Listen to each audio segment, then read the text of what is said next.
Welcome to Saturday versus Sunday. I'm Jeff Dover. With me is John Barbin. Let's talk football. All right, we're going to do our NFL Week 14 reaction. And I don't know, what'd you think of this? We're going to give some expert analysis, some professional podcasting opinions. It's what we do around here. We went 5-4 in the bets, and that's because we placed the same bet twice on Carolina at the +12. So that's why we had a winning record. So what do you mean twice? Well, because there was a problem when Lizzie F was placing the bets, and there was a woman that interrupted her, and she was placing 17 bets, so I didn't know where she was in the order, and we ended up getting that one twice. So great. That's why. Exactly. So our bookie coming through with us with a little bonus. So it was perfect. So that was the other thing was that game went exactly like how I thought it would, other than we didn't hit on the over, but like they should have, because Philly's offense should be not as struggling as much as it is. And the Chargers Kansas City game also went exactly as I thought. So that was we doubled up on that, right? Yeah, we did. And we hit Chargers +3.5, and we hit the under. Yep. Which that game was exactly what we thought it would be. No, it was. I can't tell you how, as a fan, watching a game, like after we bet on a game, thinking it's going to go a certain way, and it happens that way unrolls in real time, is super entertaining to watch. So it's just like the Army game we talked about last episode. So that was great. All you degenerates out there know what that feels like when you're like, yep, that's exactly. I knew it was coming, and then you think you're actually going to be a wise guy better. Yeah. And then the next game over just completely fails miserably. Yeah, like the San Fran Chicago one, where I don't know what we're thinking. Yeah. All right. So we're gonna do best ever, worst ever, then some flowers. You ready to go here? Yeah, fire away. All right. Shall I start? Yeah, please. Okay. So number 3 best thing I saw this weekend was multiple games that had a playoff atmosphere. Ooh, like that's a good crowd. one. I mean, we're always comparing pro to college here, and Saturday versus Sunday. Saturday versus Sunday. That's what we do around here, and it's rare that a pro game can approach the atmosphere and the sound and the noise of a big time college game, especially like a conference game or a rivalry game. Something like the Iron Bowl or something like that, and.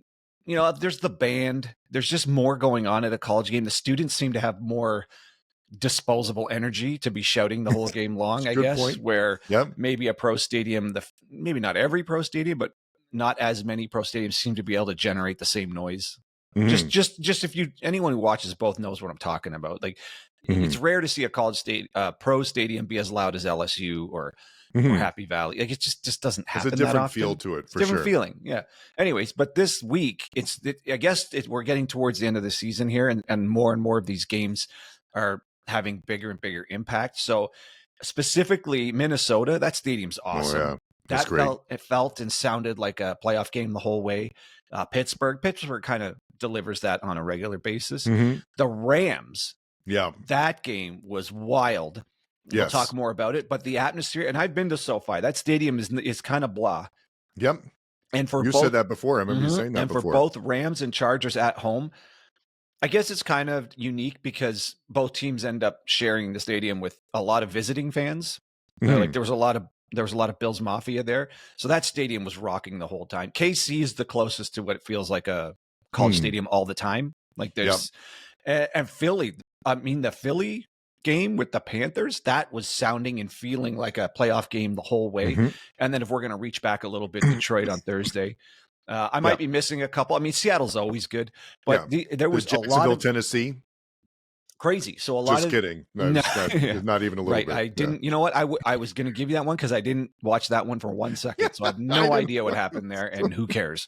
But anyway, so these all felt like they just, it's satisfying to see it get to that point, and now they're all feeling like playoff. A lot of them are feeling like playoff games. There's just more fun to watch. That was my number 2 one, was the Buffalo Rams one, because I specifically remember you saying that about SoFi, and I kind of felt that way about Allegiant Stadium too. Like we saw a game there, a UNLV game there, and then versus when the Raiders play, it feels different. It's just a different kind of. Well, hold on. This was UNLV that couldn't pack the house. The current UNLV team might be able to. But there's still something about the college versus NFL. Like, and I didn't think that like 60,000 or 80,000 people could like really sound different or have a real different feel to it. My first experience with that was when I went to Florida games and the first road game was at LSU at night, and that Mhm. felt different. Like, it Mhm. wasn't just 80,000 screaming. Like, it really did have a different feel to it. And that's really what I noticed between the college and the NFL one. So no, you're right about that. That was having that much of a shootout. It's great to see a good shootout in the NFL, because most of the time you see the other side, which is like 10-6 or 14-11 and stuff. Yeah. So to have it go 44-42 and in that environment, and seeing them, both teams execute really well, that was really good. Yep. All right. Well, what was your number 3 best ever? All right. So my number 3 best ever thing was just, again, was I always appreciate teams that we thought were going to be a certain way, and then they're thought they were going to be good, and then they weren't, but they are good now. So I thought that San Fran looked like the San Fran of old all of a sudden, like Mm. just Purdy threw for over 300 yards, and like this is what we thought they would be all season, even though they've struggled with injuries and stuff. And then same thing with Tampa. Tampa's won 3 in a row now. They haven't Mhm. beat many good teams, but they're 3 in a row. They're in a really good place in their division now. And so those were just seeing them, two good teams play well and really, really have a dominant game. I really enjoyed those ones. All right. So the number 2 best thing I saw was the Seattle Seahawks with a running game. Yeah. And Zach Yeah. Charbonnet, holy smokes, he went off. Yep. And 134 yards. they needed that. I guess Walker was out, right? He wasn't playing. And Charbonnet, and he almost had 200 total yards. He had some critical receiving yards to that game. Yep. I remember seeing him at UCLA, and I thought this guy's got to change. He's big. He kind of reminds me of almost like a Roger Craig or something. But anyway, so they have a good 2-back system there, kind of like how Atlanta does, or Detroit, with the 2 really good backs. So this is what this team's capable of if they actually get a running game. Like, that's a legitimate team. And there was I don't know that game was really in doubt. They just looked like a well-rounded, like a full power Seattle with a running game. Now, I don't know if that's just a one-off, and if the Cardinals just can't, their run defense sucks. But when they have a running game, that looks like a legitimate, at least playoff team. Well, and it looked like that's the most I've seen Charbonnet all year. So Yeah. that 22 carries, 134 yards, and he, like you said, he had 7 catches for 59 yards.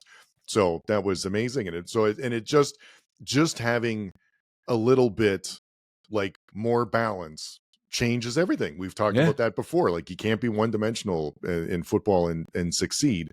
And so just having that there is really important. Yeah, he only has 97 carries the whole season and 400 yards rushing. He's So, but nobody has a lot of yards on that team. No, the last 5 games he's had 38 carries for 195 yards. So it's like it's really came out of nowhere, this one. So, yeah. And they went 160, 175 total rushing yards. I mean, that's a lot for Seattle. That's good in general for the NFL, but that's that's completely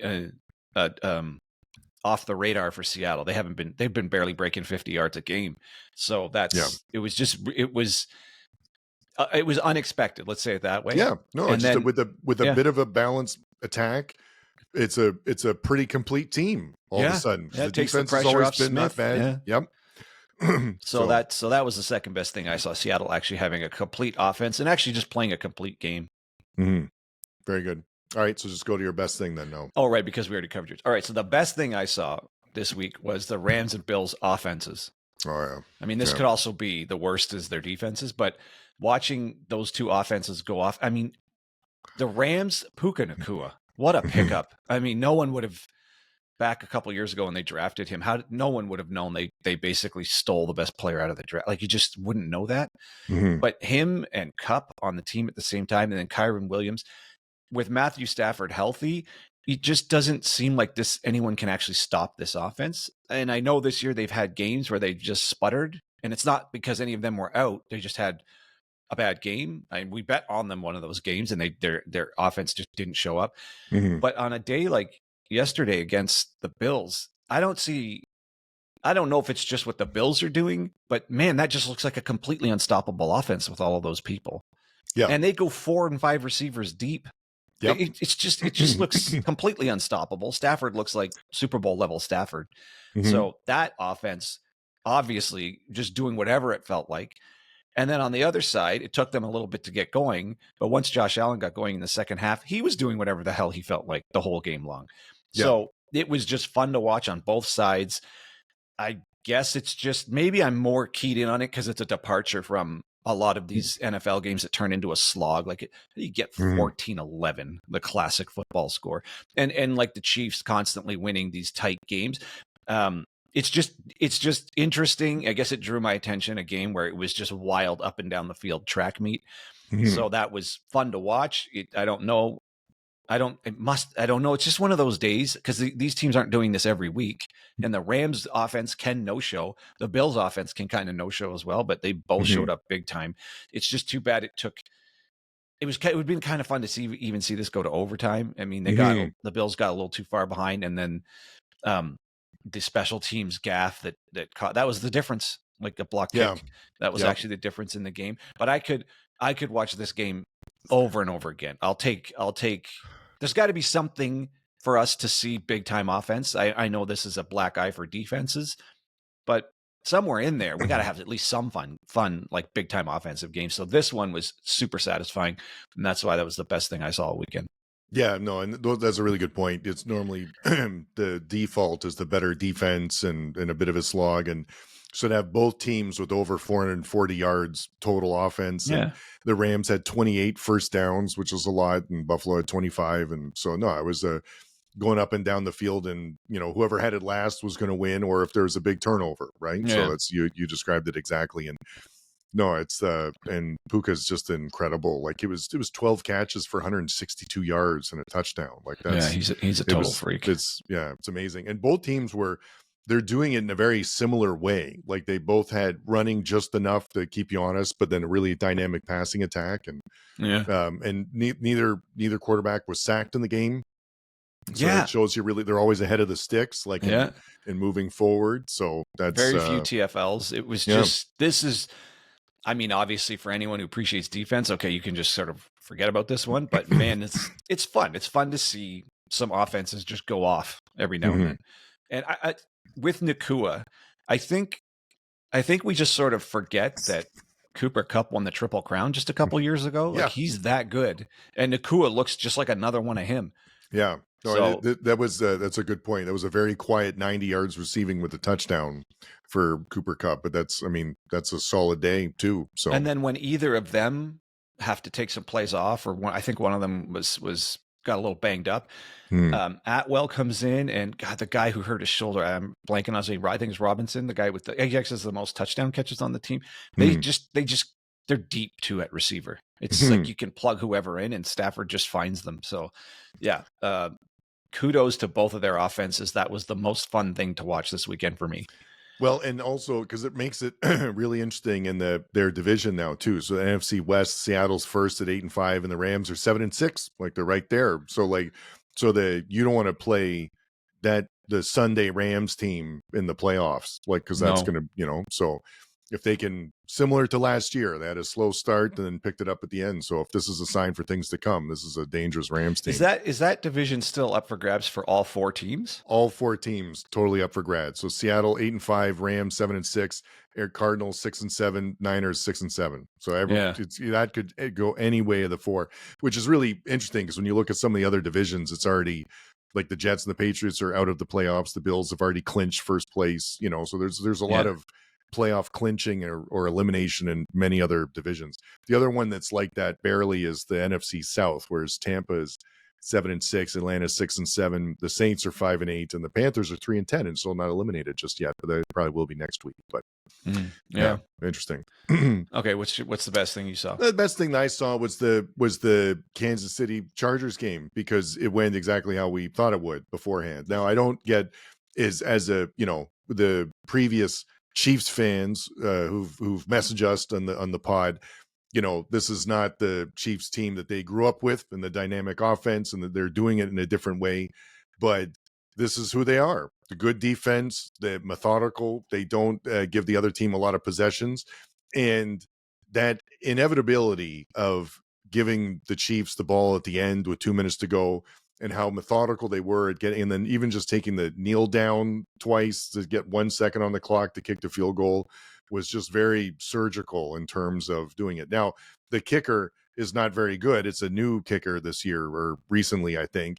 And he doinked it in, like he banked it in, which wasn't a, and so I'm a little surprised they didn't keep going for first downs with that much time left, but it was a short field goal and they hit it. So that was just a really well executed game on their side. And the Chargers were good, but just didn't have an answer. Yeah, and I heard I heard a take that the Chargers are basically the Fisher Price version of the Chiefs. They're the Yep. same team, just with a bit Yeah, less good talent. point. So they're grinding it out, good defense, and they showed up in the third quarter there to bring the game back around. At the half, it could feel like, the Chargers might only get 3 points here. Right. But they turned it on. So you've got great quarterbacks on both sides, great defenses on both sides, Mhm. and they play a similar style. Now that Harbaugh's there, you have a legit coach on that side. Mhm. But the Chiefs just have a generational talent at quarterback, another one at tight end, and they've just been at it for longer. I think the Chargers will be able to, from here, I think the arrows are all pointing up with Harbaugh there. Mhm. So this is a sample of how much better the Chargers are going to get.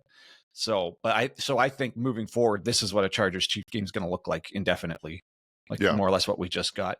But on that note, I was thinking about this to what you said, the inevitability of the Chiefs. We mentioned this earlier in the year, like to non-Chiefs fans, to people like us who are, you would say, a casual Chiefs fan, but a fan of all the NFL. I know Chiefs fans think that's a nail biter, and that Chiefs fans think like, oh my God, we could have lost. Nobody else thinks that. Everyone just assumes. Everyone just assumes you're going to. The defense is going to hold. Yeah. Somewhere late in the fourth quarter, the defense is going to hold. The offense is going to get their hands on the ball, and they're going to do exactly what they did. And they've been doing it all year. So everybody other than Chiefs fans knew that was going to happen. Yeah. The only thing I didn't know is that if they were going to win by a touchdown or a field goal. That's the only thing. And that would have killed our bet. The way it went, it was perfect, true, right? It was perfect. Exactly. And you know what? The Chiefs have been doing that lately. It's been a field goal, get out of there. 1 point's as good as 100. Like 1 point win or 100 point. Who cares? Just win, right? So it's getting to the point. So go with me. I have a theory here. Okay. So it doesn't matter, especially on those late plays. It doesn't seem to matter if the defense of the opposing team manages to call whatever the correct defense is to shut down whatever play the Chiefs are running. The key plays that keep those drives alive are almost always when Mahomes is off script. Yes. It's not that he schemed something up and somebody's open. That's not really when it matters the most. That's not what's happening. At the end of the game, Mahomes breaks the pocket. He's off script. And a lot of times he breaks the pocket off to the flats on either side. Especially they showed that replay of 2 Chargers defenders going right upfield, going right past him. They didn't have discipline keeping the pocket in front of him. A lot of teams do that with Lamar. They know you can't go upfield. He's just going to go right under you. Yeah. But so does Mahomes. I can't believe 2 guys left that lane open. Yeah. And then when he breaks the pocket to the flats or to the sidelines, there's almost always this situation where whatever defender finds himself over there is stuck between rushing up to Mahomes to take the run away, but knows there's probably Kelsey or a tight end or somebody open behind me. And they're almost always, it just seems like a repeating story where he's in the flats. There's a defender caught between him and somebody behind him. Doesn't matter what choice he makes. If he backs off, Mahomes just runs for the first down. If he goes towards Mahomes, he just lollipops flips it over just like they did. And that was the game. Right. And you almost think, okay, isn't there a way to defend that? But the defense already did its job by shutting the original play down. But there's no way, no one's yet figured out how to stop that. No. And I don't think you can even call a defense for that. I think the only answer was keep him in the pocket, which they blew it, because the minute he gets out of the pocket, it's over. He's getting the necessary yards. So however many they are, they're getting them. And even maybe throughout the game, it's not like he's doing this all game long, but man, when it matters, that happens every single time. Yeah. So as that was unfolding, it was like, okay, they're going to win. He's going to escape the pocket. Somebody's going to find the opening. And they're just so good. The Chiefs receivers and him are all on the same page. They always can sense the opening at the same time as they're on the same page at all times. Yeah. Because I was thinking, why don't all teams do this? but you need that connection to your receivers and to Yep. understand when it's open. Understand he's in the scramble drill. Another super important thing, the linemen don't end up downfield. Like That's a big one, especially this year. They obviously many things can go wrong there, but it never does. The linemen stay behind the line of scrimmage, and one of his receivers recognizes he's scrambling and arrives at the opening right when it needs to happen. And it just seems so automatic. Like, to me, that's their best play.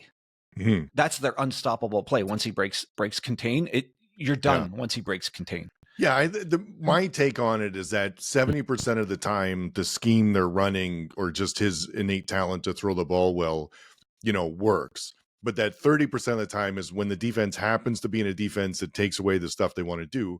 That's when he breaks the pocket and then just gets like the 5 yards or the 10 yards for the first down. So it's, most of the time it's the other thing. But to your point, it for sure happens at least once on the game-winning drive. Yes, like that. Yes, it's like at least one time that'll happen. So it's talking not like about the end of the game when it matters. That's usually the that happens at least once in that 5-play series. One of them is him just getting a first down. Yeah, and when Jackson's at his best, same thing. Yep. Defense takes something away. He Allen, I would say too now with Buffalo, right? But not with the consistency. Like, Allen will break contain and he'll still throw a 50-yard bomb. With the Chiefs, it always looks the same. He'll break contain and it's always just that lollipop pass for just enough yards every single time. So it's not like he's putting the ball in harm's way. It's just a flip. It just happens over and over again. Anyways, so good for the Chiefs. They clinched the division. They're winning gritty games. Like, this is like a battle-tested looking team. It's not going to be a track meet like what happens with the Rams and the Bills. I don't think they can get involved in that. And I think they've really this is their identity and they all know it. Like, I remember Mahomes before the game, they talked about something like, as the offense is going to come back to like how it was before. And the first thing he said is, we don't care if we win a game by 30 points or 1 point. Like, it's just a win. Like, and that's exactly how they're playing. Like, when everyone's on the same page and the top down for that, then, that's that's what's going to lead to winning football. So this team reminds me of the Clemson team that went 15-0. Oh, they that's a would good win one. like this all the time. Yep. They'd be sputtering, they'd be sloppy, whatever throughout the game. Yeah, solid defense and solid defense. Yeah. So they're lingering, right? The other team's playing crazy, but they're lingering. And in the fourth quarter, same deal. 1 point, 10 points. Who cares? Get the win. And it got to the point where, as long as it was close in the fourth quarter, they were going to win. And that's what it looks like with this team. Like, get to the fourth quarter within a score, and the other team be like, oh, we're in trouble. Like, we needed to be up by 10 or something by now. But if it's within 1 point, they're going to win. Anyways, all right. Well, good for the Chiefs for clinching the division. Yep. All right. On to the worst ever. Yep. All right. My number 3 worst ever was the Jets blowing it. Oh, so this game was the same one I had too. I mean, they're kind of in every game. I know. And they're the reverse of the Chiefs. They lose by the 1 score instead of win. I know. But they hang around. They have the good defense. They hang around in every game. Rodgers does just enough. And then they tie the game up. And then immediately, within 2 minutes in overtime, the Dolphins just march straight down the field, get the touchdown, and it's over. So it's just another way for them to lose in the category of creative ways for a team to lose. It's just, here we go with another one. And they played good in that game.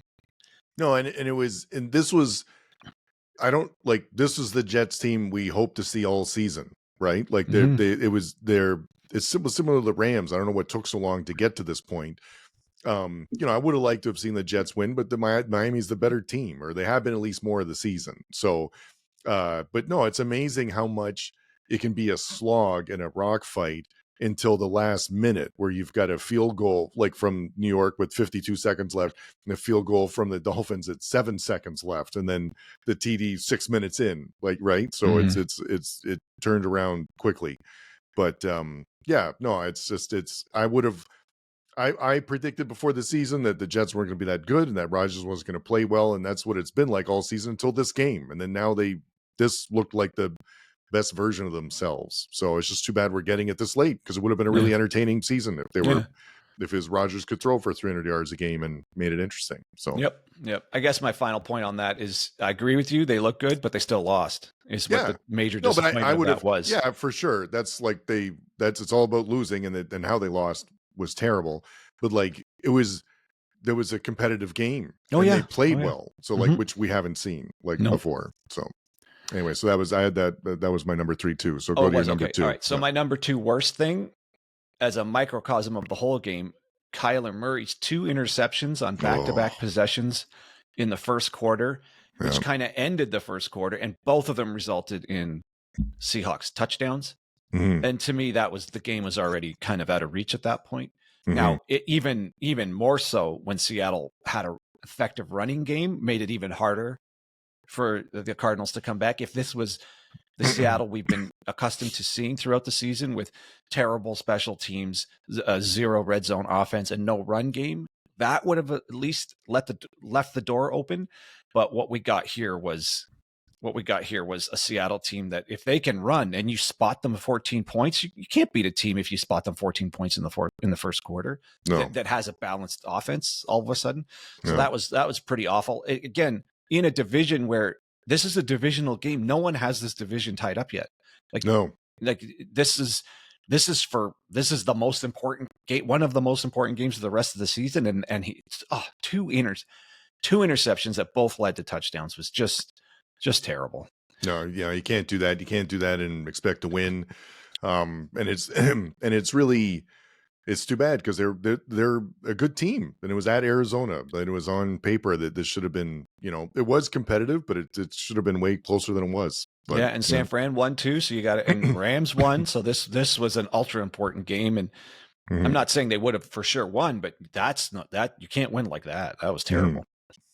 Yeah, so this number 2 worst thing, and it's hard to say this worst thing that I've seen because I never really saw it, was the Jacksonville, Tennessee game and the New Orleans the Giants game. It's like I really didn't care, and No. I don't, and I like football. I like watching football. I like watching it on Saturday and Sunday. That's why we do the podcast on that. And I've just never had 2 games where I really couldn't care less than Mhm. it either would happen and who played in them and why. It was backup people. It was other people that are not starters are out. It's just really, and just don't care about those games. And so I don't even have any coal for anyone in those games either because I never saw any of it. So Yeah, and I was gonna put it, but our categories are what we saw. yeah, exactly. So what I Yeah. saw was the box score. Yeah. I never watched either of these games. I never intended to watch either of these No, games. I'm glad I no, didn't even attempt to watch these games. It was no. they're that pathetic. Mhm. It's pretty sad that there's that many bad teams in the NFL right now, that you can have multiple games where there's no reason. I wouldn't even bet on those to try to watch them. They're so No, bad. no. You're dealing with multiple backup quarterback. It's just terrible. Mhm. So, anyways, I'm with you. I didn't know how to categorize it because I never even saw them, but Yeah. I'm glad that you put them on there, because we would have to at least mention Mhm. those two unwatchable games.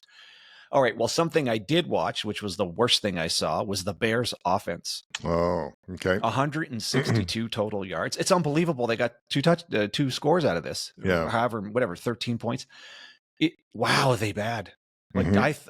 I that was my mistake. We bet on it. It didn't work out at all. I thought we were They going to were get. looking better for the previous 2 games. It was This is the better. same team that had the major comeback against the Lions. Like I keep seeing all of these statistics of Caleb Williams' second half performances are really, really good right now, and Mhm. he's leading all the rookies, at least in kind of towards the end of the game, with like not very many turnovers, really moving the ball. And here they just had absolutely no answer. They had nothing on either side of the ball, really, but their No. offense was just a joke. And the Niners are missing some key defensive players. So I Mhm. kind of thought I thought they were going to get that little bump because the coach is finally gone. And instead it looked like the reverse. They just came out flat, and they just had nothing. It's just Mhm. what a disappointing lost season this is. And I Mhm. guess on the other side, to your point, the Niners showed up big, but lately I thought we were on the right side of that one. The Niners have been like a Jekyll and Yeah. Hyde, and so many injuries. Like Trent Williams was out and Bosa's out, like some of their most important players. And then the Bears, god damn, what a stinker of a It's game. really So crazy that the Bears defense was carved up that much by a team that's been that struggling on offense, and yeah, they're missing their so top 2 running backs, and then Garendo, I think, got hurt too. Like just yeah. the Niners are limping into this game, and Mhm. they just blew their doors off. Mhm. So I don't know what's going on with this. It didn't go the way we thought it might go. So No. our theory on this bet just did not work out at all. And I kind of scanned it. This was by far the worst offensive output of any team in the NFL, including all those horrifically bad teams we Really? mentioned. Oh, By a mile. By a wow. mile. That's saying something Like because the other, Jacksonville, Las yeah, because that was Vegas, the 10-6. Giants. Yeah, Oh, worse than the. I don't mean the total okay. score. I mean the actual yards. 162 total yards was the worst offensive output of the week. Interesting. And that's with all of those other terrible teams like put in there. It was, and nobody was even, they were way off the bottom of the chart here. So that's why they got the worst ever, is just how bad of an output that was. All right. What do you got for your number one worst? All right. So my number one worst thing that I saw, although it worked out great for our bet, was the Philly passing offense specifically. So, and the fallout afterwards, right? So it's crazy that a team that is 11-2 and is really good and is well balanced and is going to, poised to make a good run in the playoffs, has this much dissension and drama around it, specifically just around the passing game. Like Hurts didn't look good. It looked like the commentators were quick to show the people he missed in terms of passing. They've got a great running game and a great defense. So I don't really know what the big problem is, but it's just crazy how angry and the dissension that's happened with them following this and the passing game. And I don't understand. Usually winning solves everything. So that I don't fan base is really picky or fickle, man. however you want to say Yes. it. Well, I'm sure you remember this. We had a couple Philly fans message us saying they don't believe in Hurts. They think he's back to the one read and run and just can't read a defense Hurts. And they were really critical of him earlier this year, which I think he's had a better year than last year. But at least some of the sentiment in Philly is he's not it. And they're frustrated because now they've got two stud receivers. They got a stud running back. They've got a good defense. And at least some, I don't know, Philly fans tell me if I'm off, but at least some think he's the actual weakness on this team. Yeah, that's crazy. And now they have stud cornerbacks that they used to not have. DeJean is awesome. They've got stud linebackers. That Bond guy's amazing. CJ Gardner-Johnson is amazing. A bunch of stuff. I mean, they made such good acquisitions through the draft and in the offseason. They bolstered every part of the defense that was weak. Like, that's all of a sudden a strength now instead of a weakness. So this team looks like it's poised for a Super Bowl run. But again, some, not all, but some Philly fans think the weakness is Hurts himself. And as a non-diehard Philly fan, I guess I can sort of see it. But at the same time, man, he can make the back-breaking play that wins the game and crushes the other team's spirit with his legs. Like this off-platform stuff. I mean, if you've been watching our channel, you know I'm all about the running quarterback who can extend.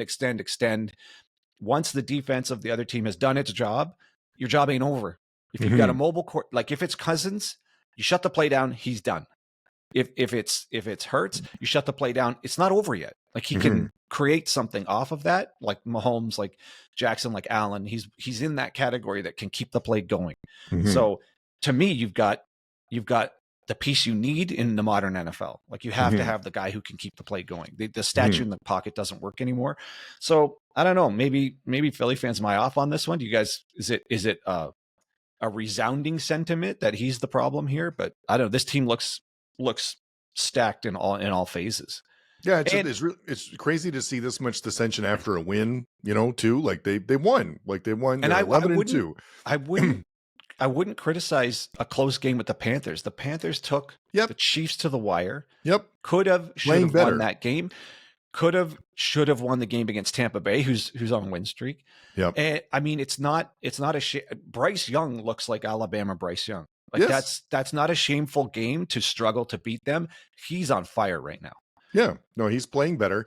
And again, Hurts, like he went 14 for 21. It was only 21 pass attempts, which is a little bit low, but that's because he was also sacked 4 times and then he scrambled, I think, for 8 times. So I think that's why it feels like the passing game is so inefficient. But 14 for 21 for 2 touchdowns and no interceptions, like isn't bad. But man, did it not feel like that watching it? Like the sacks and the scrambles, the dissenting fan would say it's Yeah. because he's not reading the offense. He Right. holds the ball too long, and then he Yeah. gets himself in those positions. That's Yeah. that's No, that's I at get least what it. I've heard. Yeah. No, and it makes sense, but it's just, it's the, you know, there's the other argument would be is like it's efficient, they don't make mistakes, and but it's it's really surprising how unhappy they are with 11-2 team. Well, with that defense and with that running back, I'd rather him hold the ball, take a sack, than throw an interception. And Exactly. he's really cut back on that. So, Yeah.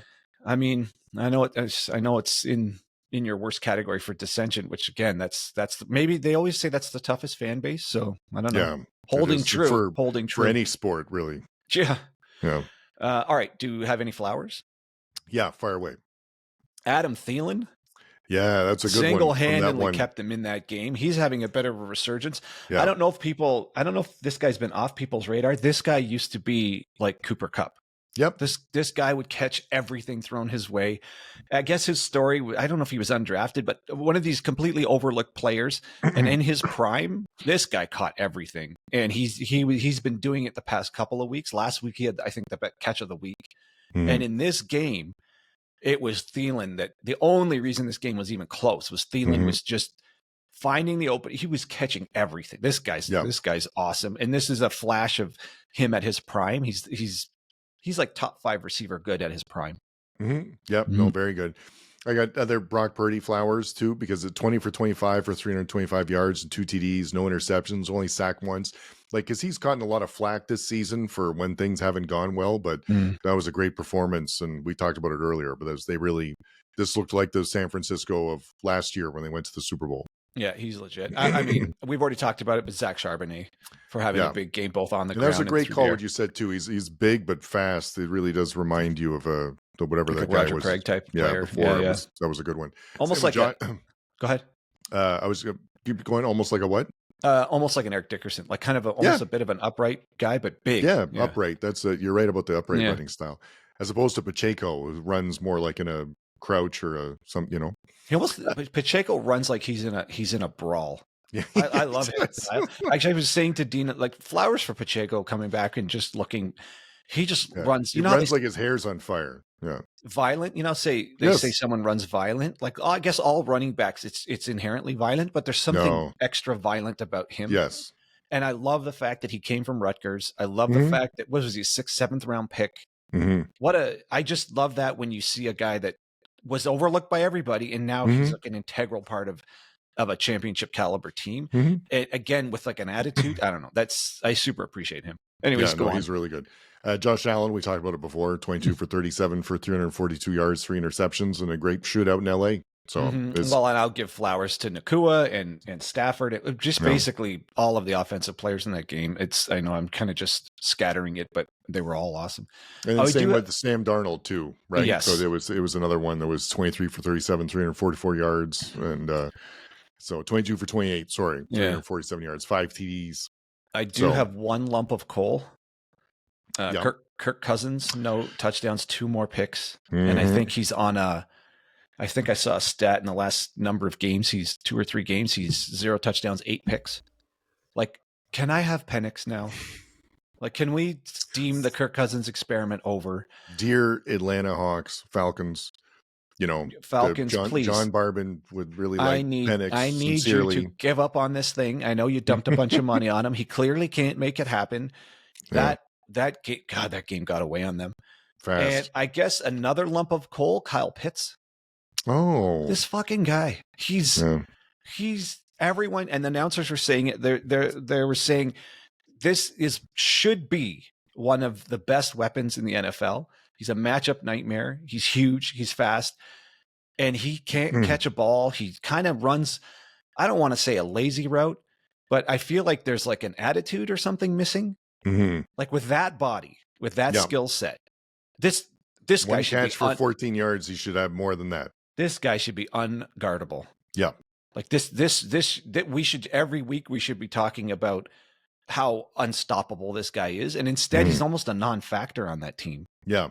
And they've got the dual running back thing, and you can't. I mean, God, it's just so disappointing. Like I think they thought they were getting a Brock Bowers. Yes, and instead they get a physical specimen who has all the tools and just can't do it. Yeah, I don't I know. don't get It's it very either. disappointing. And I think Yeah. that's partly they were really thinking that position was going to produce on this team, and it's kind Mhm. of a non-factor. It really is. It's really too bad. And you're right about the running back. That's a good point because when you put so much pressure on the linebackers when you have good running backs and a good tight end because you can't come up to stop the run and cover a tight end flying down the seam, So Yeah, it's Robinson and Algier is a great two punch, yeah. but Yeah. man, you got to have the And stuff that goes Cousins is behind it. good enough to to distribute the ball. So you'd think the tight end would be right in the wheelhouse, but yeah. I mean, it's exactly how that's what they thought they were Yeah. having is like a Yep. star tight end, and they just don't. Yeah. I don't know. You got any more flowers? No, that's it for me. All right. I guess it's a bummer to end on Cole there, but that's kind of all that's all I had on the list right now. No, it's a good NFL week. It didn't beat the NCAA because that was an amazing Yeah, it's hard championship week. But like those good, really good Kansas City Chargers game, really good Rams Buffalo game, really good Detroit Green Bay game on the Thursday. Mm-hmm. Oh yeah. Don't care much for the Monday night game tonight, but that's fine. I'll watch it. It's on. Yeah, we'll watch it. I mean, there's But nothing else to watch. yeah. All right, yeah, but for me, college won that week. Obviously, I mean, how's the NFL going to compete with the championship weekend? So they're Thursday not really... game this week is Rams at Niners. So if it's last week's Niners and last week Rams team shows up, that should be a game for the ages. Yeah, but again, I don't trust either of those. Who knows what we're going to get with those two teams? I'm staying away from betting on that one for sure. Yeah. All right. Next week's a fun week in the NFL. Every single team's playing. There's no bye. Like no one's on a bye. Yeah, I like that. And they're spreading. Then what are they doubling up on? Yeah, it's 2 Monday night games. Yeah. Yep. All right. Well, speaking of that, come back and check out our picks and previews for next week. We'll catch you later.